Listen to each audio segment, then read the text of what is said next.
This video will guide you through the process of replacing the ignition coil on your 2005 Honda Odyssey.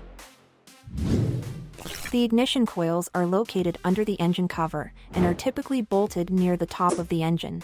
Refer to the displayed cylinder numbers to identify the ignition coil to be replaced. Begin with the removal process. If the engine has been running, let it cool sufficiently before starting work to avoid burns from hot parts. Always wear personal protective equipment, including rubber gloves and safety goggles when working on a vehicle. Be sure the vehicle is on a level surface, with the engine off and the parking brake engaged. Remove the plastic engine cover. Push the tab on the ignition coil connectors to disconnect the connectors. Use a size 6 Allen wrench to remove the bolt at the top of the ignition coil. Pull the ignition coil out from the top of the engine.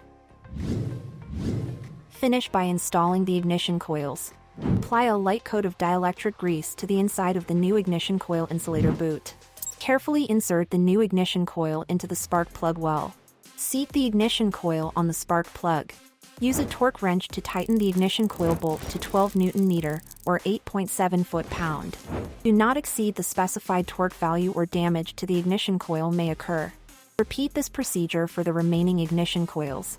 Connect each ignition cable to the corresponding coil port in the correct order. Finally, reinstall the plastic engine cover. This concludes the procedure for replacing an ignition coil on your 2005 Honda Odyssey. Thank you for watching.